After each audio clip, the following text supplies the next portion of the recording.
제4장 그린 너머 실패를 연료로 만드는 재구성의 기술. 당신은 실패를 어떻게 기억하는가? 대부분의 사람들에게 실패는 상처다. 시간이 지나면 아물지만 흉터는 남는다. 그리고 그 흉터는 다음 도전 앞에서 발목을 붙잡는다. 너는 전에도 해내지 못했잖아. 또 실패할 거야. 데이비드 고긴스는 이 질문에 대해 전혀 다른 방식으로 답한다. 실패는 상처가 아니다. 실패는 데이터다. 그는 이렇게 말한다. 나는 3번 네이비실 훈련에 도전했다. 처음 2번은 실패했다. 위료 사유로 중도 낙오했다. 대부분의 사람들은 그 자리에서 포기한다. 나는 네이비실이 될 운명이 아니었나 봐. 나는 다르게 생각했다. 나는 말했다. 좋아, 이 방법은 통하지 않았어.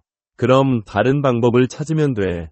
이 지점에서 데이비드 고긴스의 실패 재구성 프레임은 앤젤라 더크워스의 그릿 이론, 캐롤 드웨의 성장 마인드셋, 제임스 클리어의 정체성 기반 습관, 그리고 마틴 셀리그만의 학습된 낙관주의와 정확히 수렴한다. 그들은 모두 하나의 동일한 진실을 발견했다. 실패가 당신을 정의하지 않는다. 실패에 대한 당신의 해석이 당신을 정의한다. 학습된 무기력.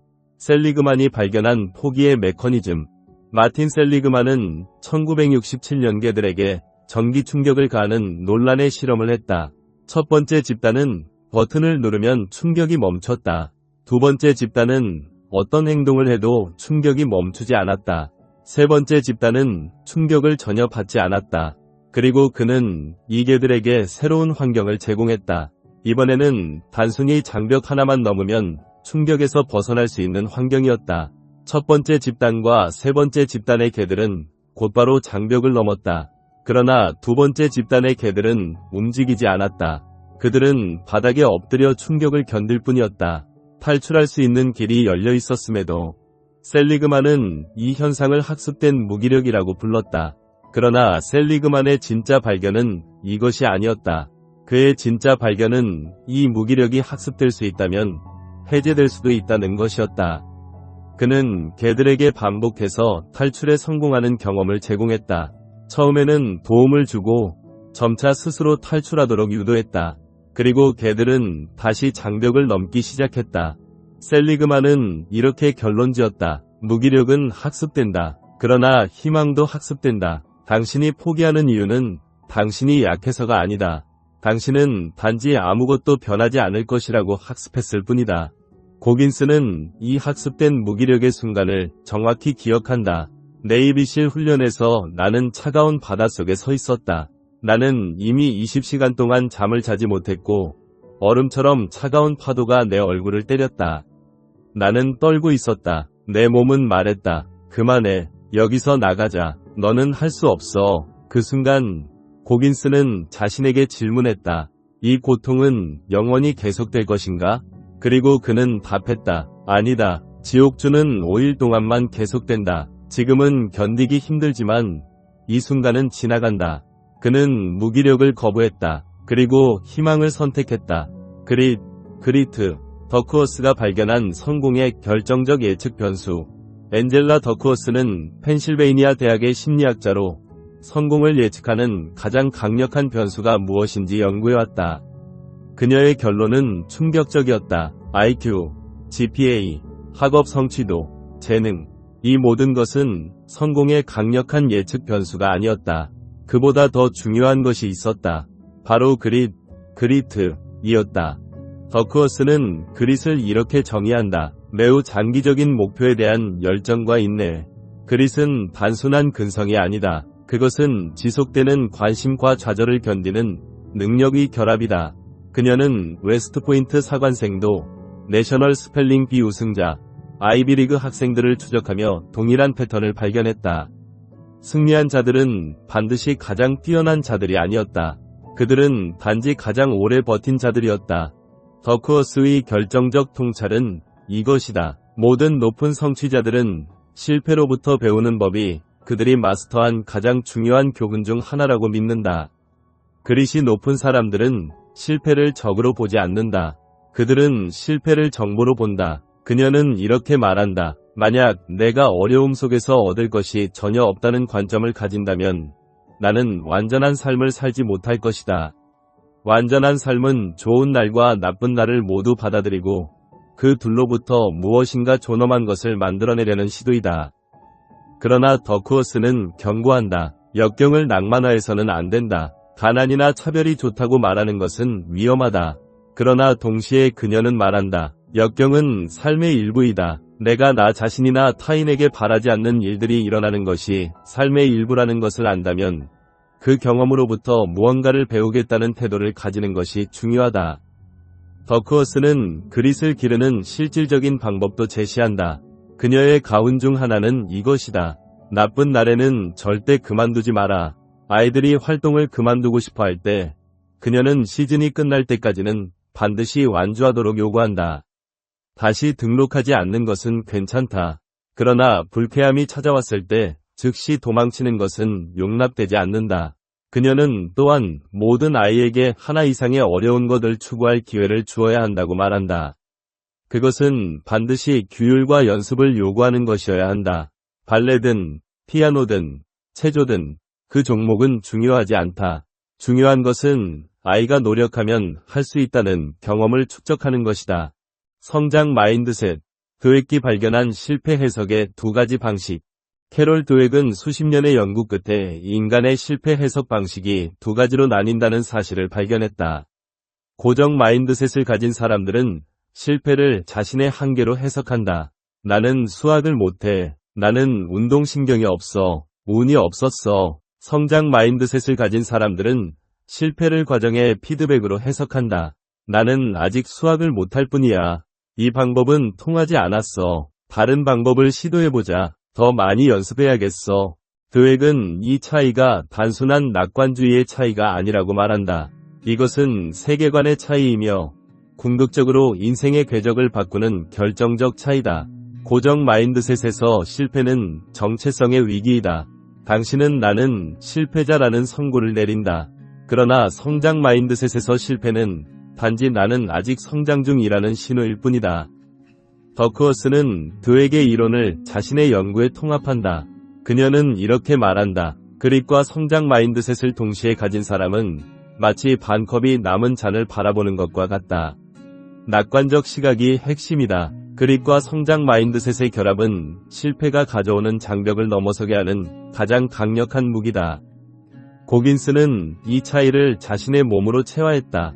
그가 처음 네이비실 훈련에서 낙오했을 때 교관들은 그에게 말했다. 너는 네이비실이 될 몸이 아니야. 집에 가라. 고정 마인드셋을 가진 사람이라면 이렇게 해석했을 것이다. 그래, 나는 네이비실이 될 자격이 없어. 그러나 고긴스는 다르게 해석했다. 교관들은 내가 지금 이 순간 네이비실 훈련을 통과할 수 없다고 말했다.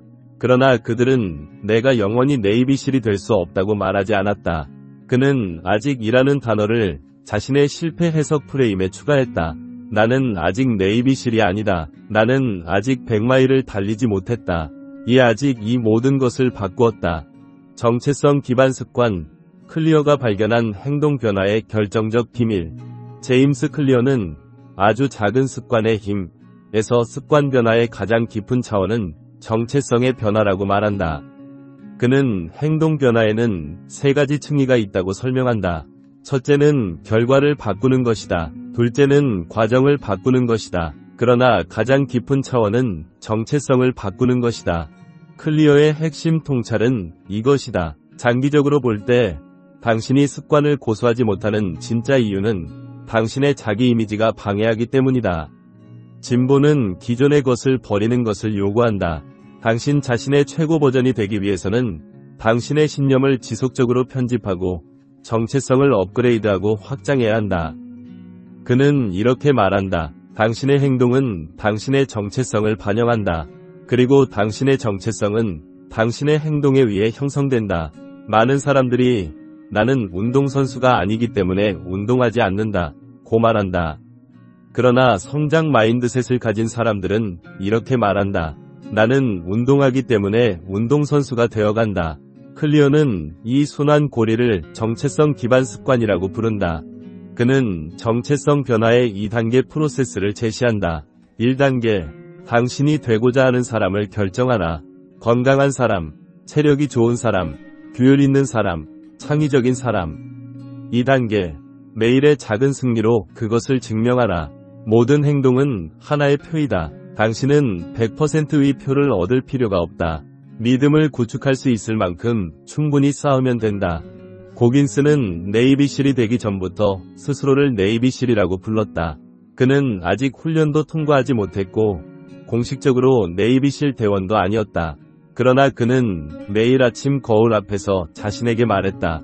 나는 네이비실이다. 그리고 그는 네이비실처럼 행동했다. 네이비실은 새벽 4시에 일어난다. 네이비실은 고통 앞에서 포기하지 않는다. 네이비실은 팀을 위해 희생한다. 그는 정체성을 먼저 선택했고 행동이 그 뒤를 따랐다. 클리어는 경고한다. 될 때까지 가짜로 행동하라는 전략은 단기적으로만 효과가 있다. 진정한 변화는 정체성이 행동으로부터 발현될 때 일어난다. 당신이 매일 반복하는 작은 행동들이 쌓여 당신이 누구인지를 결정한다. 누군가가 저는 F4ER입니다 라고 말할 때 그것은 단순한 선언이 아니다. 그것은 수백 번의 버피 운동, 수백 번의 땀방울, 수백 번의 아침 일과를 통해 증명된 정체성이다. 그립과 쿼트, 에드먼슨과 클라인이 제기한 역설. 그러나 여기서 중요한 반론이 제기된다. 프리코노믹스 팟캐스트 How to Succeed at Failing 에서 스티븐 더브너는 근본적인 질문을 던진다.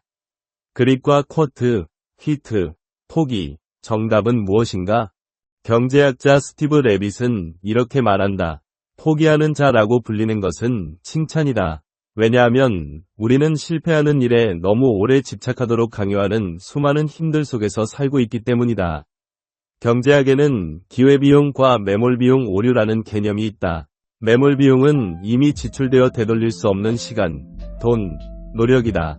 매몰비용 오류는 이것을 이미 썼으니 포기하면 손해라고 믿는 오류다. 경제학자들은 말한다. 매몰비용은 포기해야 한다. 좋은 돈을 나쁜 돈 뒤에 계속 던지지 말라. 하버드 비즈니스 스쿨의 에이미 에드먼스는 말한다. 당신이 언제 그만둬야 할지 알려주는 객관적 기준은 없다. 당신은 판단을 내려야 한다. 게리 클라인은 말한다. 그것은 당신이 가진 자원의 종류, 고통에 대한 내성, 대안의 존재 여부에 달려있다. 그렇다면 우리는 어떻게 해야 하는가? 에드먼스는 명확한 기준을 제시한다. 당신이 자전거 타기를 배우는 어린아이라면 절대 포기하지 마라. 그러나 당신이 특정 논문이 세상에서 가장 위대한 발견이라고 믿고 모든 저널에서 거절당한다면 언젠가는 그만둬야 할 시점이 온다. 더크워스는 이 질문에 대해 다음과 같이 답한다. 때로는 선택하지 않은 길, 전환하고 싶은 트랙이 객관적으로 더 나아서가 아니라 단기적으로 더 쉽기 때문에 매력적으로 보인다. 우리가 포기하는 이유는 종종 게으름, 조바심, 두려움 때문이다. 그러나 때로는 포기하는 것이 현명한 전략이다. 이 역설을 해결하는 열쇠는 제임스 클리어에게 있다. 클리어는 이렇게 말한다. 당신이 정체성의 한 버전에 너무 집착하면 변화할 수 있는 능력을 잃는다. 그릿은 맹목적인 집착이 아니다. 그릿은 장기적인 목표에 대한 헌신이다. 그러나 그 장기적인 목표가 당신의 정체성과 더 이상 일치하지 않는다면 그때는 용기 있게 방향을 전환해야 한다. 그것은 실패가 아니다. 그것은 성장이다.